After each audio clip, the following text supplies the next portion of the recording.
The year was 1915.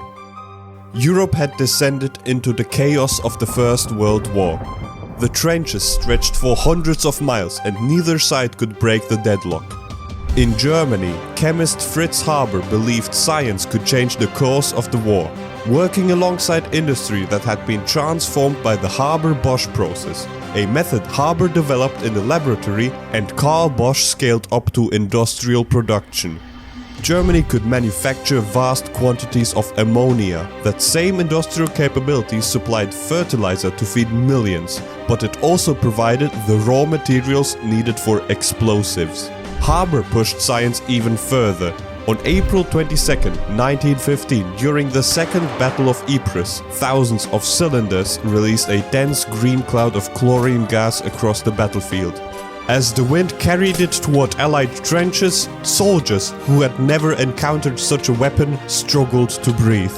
It marked the first large-scale use of poison gas in modern warfare and changed the nature of combat forever.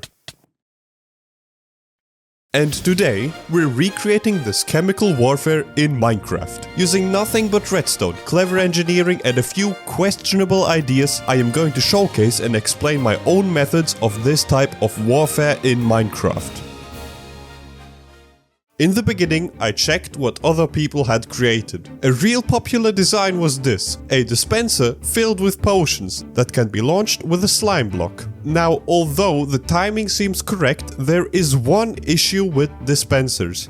They are terribly unreliable. When activating this, there's a 70% chance that it won't even work. I mean, look at this. So yeah, this is kinda terrible.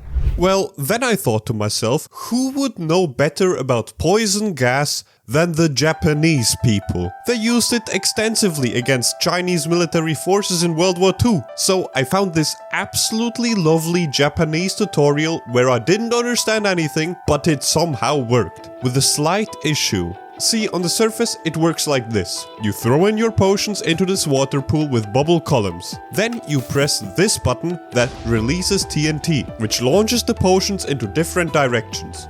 How lovely. If there wasn't this one thing that always bothers me, quasi-connectivity. See, droppers have similar code to doors, where the airspace above them can technically get powered, which technically powers the dropper itself. Yeah, explaining all of that would be like talking about quantum physics, so I'm not gonna do that. But just know that for some reason, this dropper stays activated and doesn't dispense TNT. I don't know why, because the others don't do that. I tried different designs and everything. I think the only solution would be to power the droppers from the side, but that wouldn't look so good. Yeah, use this machine at your own risk. Right, then I thought to myself, I'd love some defense structures that I could put around my base. I came up with two thingies. First up, the coil. It's quite simple. You fill up these dispensers with your poison of preference. And that's about it. They can get activated by a redstone signal, and they dispense the poison rapidly around them. You can hook up multiple of these and activate them all at once, but it's really resource intensive, so watch out.